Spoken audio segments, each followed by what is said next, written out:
Hello दोस्तों, तो क्या आप भी अपनी वाइफ को बुलाना चाहते हैं सऊदी? बहुत सारे दोस्तों का कमेंट आ रहा था कि राजन भाई आप अपनी वाइफ को बुलाए हो, भाभी को बुलाए हो, कितना खर्चा लगा सऊदी आने में, क्या प्रोसेस था। तो आज इसी वीडियो में वही सबके टॉपिक पर बात करेंगे कि मतलब अपनी पत्नी को मैंने कैसे कैसे बुलाया और कितना खर्चा लगा, ये सब बात बताएंगे आपको। तो पूरा वीडियो ध्यान से देखिएगा और अगर आप हमारे चैनल पर न्यू हैं तो सब्सक्राइब कर लीजिएगा और वीडियो अच्छा लगे तो लाइक कर दीजिएगा। तो दोस्तों, सबसे पहली बात कि वाइफ को बुलाने में कितना खर्चा आता है, तो मैं पहले खर्चा ही बता देता हूँ, उसके बाद प्रोसेस बताऊंगा। तो पहला खर्चा बताते हैं। खर्चा आपको सऊदी से 1 भी रुपया नहीं लगेगा अगर आपको मोबाइल के बारे में नॉलेज है तो। नॉलेज ज़्यादा नहीं, थोड़ा सा, मतलब अगर आपको मतलब वेबसाइट पे अगर फॉर्म भरने अप्लाई करने आ रहा मोबाइल से तो कर सकते हो अपना मोबाइल से ही। किसी के जरूरत नहीं है कि यहाँ पैसा लगेगा 30 रियाल लगता है, 700 लगता है, यहाँ लगता है, वहाँ लगता है। एक भी खर्चा नहीं था। मैं अपना बता रहा, मैं बुलाया हूँ तो मुझे पता है। तो मेरा 1 भी रुपया खर्चा नहीं लगा था क्योंकि मैंने अपने मोबाइल से अप्लाई करा था।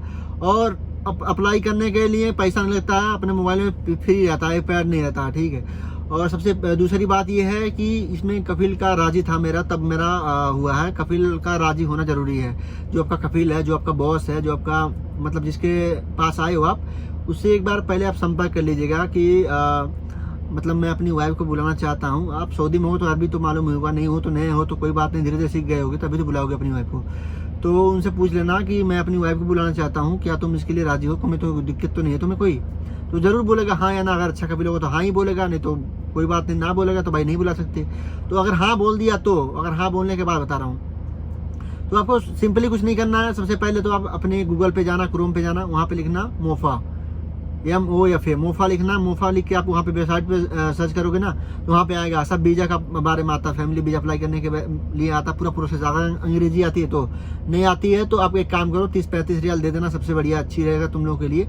नहीं आता तो बता रहा हूँ, आता तो भाई हम ये नहीं बोल रहे कि हम ही इंटेलिजेंट है, बहुत लोग हैं। तो आपको अगर नहीं आता है तो आप जाओ किसी भी मकतब मतलब होता है ऑफिस, यहाँ पे होता है मकतब, तो लोग कंप्यूटर लेके बैठे रहते हैं यही सब काम करने के लिए। कोई फॉर्म अप्लाई कराना, जैसे अपने इंडिया में होता है कोई क्या बोलते हैं, फॉर्म भरने के लिए छात्रवृत्ति फॉर्म आता है, बच्चों का कोई फॉर्म आता है, स्कूल का कोई भर्ती उर्ती निकलता है, मतलब कुछ भी निकलता है, चाहे आर्मी उर्मी का भर्ती निकलता है, तो जाते हैं सिंपली हम लोग जाते हैं किसी दुकान पे, किसी कंप्यूटर वाले के पास, वहाँ पे बोलते हैं कि भैया मुझे ये फॉर्म अप्लाई करना है, तो वो भर के देता है। फिर पैसा लेता है चाहे 200 चाहे 300 रुपया, जो भी पैसा लेता है। सही बात है, सेम वही है यहाँ पे। तो यहाँ पे 30-35 रियाल या 40 रियाल, 50 रियाल, मैक्सिमम 50 रियाल, मिनिमम 25 से 30 रियाल, इतना लेंगे लोग।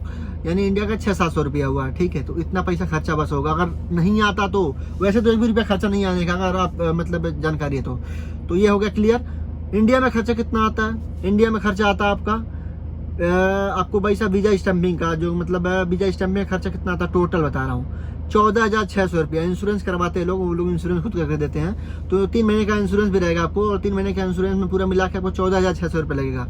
मेरी वाइफ का 14,600 रुपये लगा था, उतने में सब कुछ ओके कर दिया। उसके बाद वो 10 दिन में आपका मतलब मिल जाता है, 10 दिन के अंदर वो लोग भेज देते हैं। पासपोर्ट आपका जाएगा, पासपोर्ट वो फिर आ जाएगा। अगर आप लखनऊ से करा रहे हो, बाकी अगर दिल्ली से करा रहे हो, बम्बई से करवा रहे हो, तो आपका जल्दी आ जाएगा, तुरंत आपको मिल जाएगा, 1 दिन 2 दिन के अंदर मिल जाएगा, कोई दिक्कत नहीं है।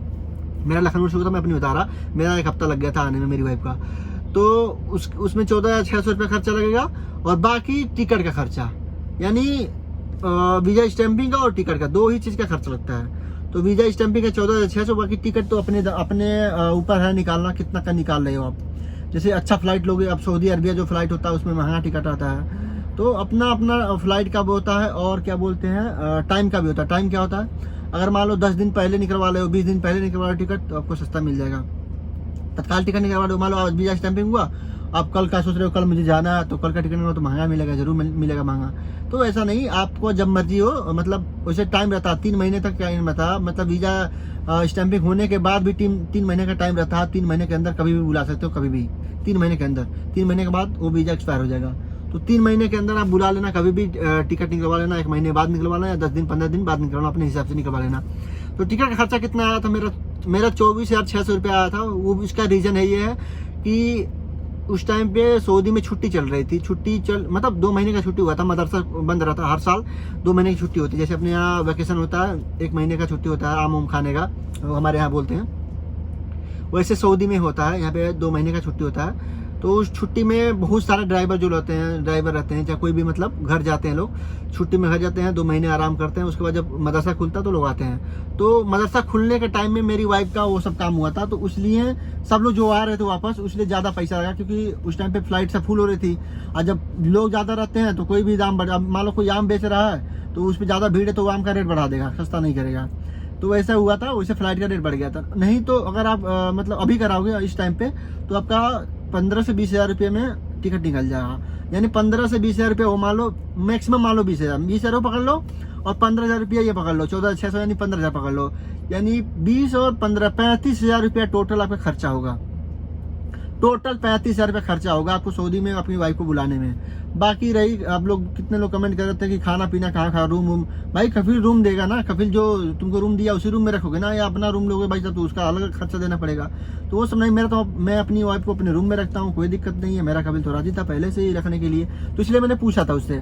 तो अभी पूछ के बुला सकते हो। तो ये टोटल खर्चा था। अब प्रोसेस क्या है, आपको जाना पड़ता है BSF ऑफिस पे। BSF ऑफिस क्या होता है, वहाँ पे जाते हैं लोग, फिंगर लगवाते हैं लोग, फिंगर लगाने पड़ता है, स्कैन करते हैं लोग, पूछते हैं वहाँ पे कि मतलब क्यों जाना चाहते हो, किसके पास जाना चाहते हो, कितने दिन के लिए जाना चाहते हो, कब वापस आना है, सब पूछते हैं। सवाल करेंगे, आप बता देना हाँ भाई हम इसके पास जा रहे हैं, अपने हस्बैंड के पास जा रहे हैं और ये बात है और इसलिए मैं जा रही हूँ और फिर आ जाऊँगी इतना महीने में, 2-3 महीने में। और एक बात और, रिटर्न टिकट भी करवाते हैं लोग, उसी में रिटर्न टिकट करवाते हैं। आप कैंसिल करवा देना अगर करवाएंगे तो। मेरी वाइफ का तो मैंने नहीं करवाता, रिटर्न टिकट साथ में होता है। उससे ये होता है कि वो लोग सोचते हैं कि जाएगा तो 3 महीने में वापस आ जाएगा, लेकिन आपकी मर्जी, आप डेट बढ़वा भी सकते हो। जैसे कि मान लो 3 महीने तो मिनिमम होता है, मिनिमम और मैक्सिमम समझ लो। सऊदी का 1 भी रुपया नहीं देना पड़ेगा आपको, 3 महीने अपनी वाइफ को रख सकते हो। सऊदी में 1 भी रुपया खर्चा नहीं लगेगा, किसी सरकार को नहीं देना पड़ेगा।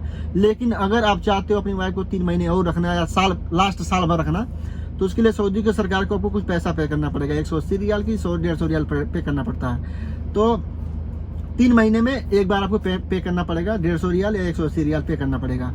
उसके बाद फिर 3 महीने रख सकते हो, फिर एक बार करना पड़ेगा, 3 महीने और रख सकते हो, 3 तरीका ना, फिर एक बार करना पड़ेगा, 3 बार करवा सकते हो। चौथी बार में आपको घर भेजना ही पड़ेगा, क्योंकि 1 साल का लास्ट है, 1 साल के बाद 1 साल के अंदर आपको भेजना है। तो ये होता है फैमिली वीज़ा का काम और फैमिली वीज़ा का अप्लाई करने का तरीका, और फैमिली वीज़ा में खर्चा कितना आता है। तो आई होप आप लोगों को वीडियो समझ में आ गया होगा कि मतलब कैसे कैसे मैंने बुलाया था। और एक बात और, आप लोग भाई कितने लोग होंगे कि लव मैरिज किए होंगे या मतलब इंटरकास्ट मैरिज किए होंगे, तो इसमें कोई दिक्कत नहीं है। बस आपका पासपोर्ट बना होना चाहिए, पासपोर्ट पे आपकी बीवी के पासपोर्ट पे आपका नाम होना चाहिए, जरूरी है। ठीक है, ऐसा नहीं है कि पासपोर्ट बीवी नाम बनवा दिया आपका नाम है ही नहीं, जरूरी है आपका नाम आपकी बीवी के पासपोर्ट पे हो। आपके पासपोर्ट पे हो या ना, कोई दिक्कत नहीं है। ठीक है, तो आज का वीडियो कैसा लगा? अगर वीडियो अच्छा लगा हो तो प्लीज़ लाइक शेयर सब्सक्राइब जरूर कीजिएगा, चैनल को सपोर्ट कीजिएगा। और भी कोई भी दिक्कत परेशानी हो तो अपने भाई को DM कर लीजिएगा इंस्टाग्राम पे। इंस्टाग्राम का अकाउंट नाम है राजन ब्लॉग एसएच है, जो यूट्यूब पे नाम है वही नाम इंस्टाग्राम पे है। तो ऊपर मैंने लिख भी दिया राजन ब्लॉग एसएच है, यही नाम आप जाना इंस्टाग्राम पे सर्च करना, वहाँ पे आप मुझे कमेंट कर देना किसी भी वीडियो पे कि राजन भाई मैं यूट्यूब से आया हूँ और मुझे अपनी वाइफ को बुलाना है, कैसे कैसे प्रोसेस है, कैसे कैसे वीज़ा निकालना है। अगर आपको 30-35 रियाल नहीं देना चाहते हो तो आप मुझे DM करना, मैं आपका वीज़ा निकाल दूंगा।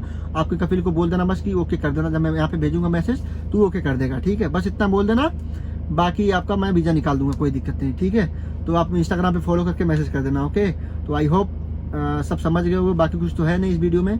तो इतना ही था आज का, और अच्छा लगा वीडियो तो प्लीज़ लाइक शेयर सब्सक्राइब कर देना। हम तो इंतजार कर रहे हैं मैडम का, यहाँ पे आए हैं नौकरी करने के लिए, अपनी वाइफ को रूम पे छोड़े हैं, वो भी साथ में घुमाते हैं, कोई दिक्कत नहीं है, लेकिन आज नहीं ले आए हैं क्योंकि उसको उल्टी हो रहा था। जैसे एक गर्मी में बैठे बैठे उल्टी होता, धूप बहुत ज़्यादा हो रहा था, तो इसलिए इसको रूम पे छोड़ देते, ऐसे में बैठी है।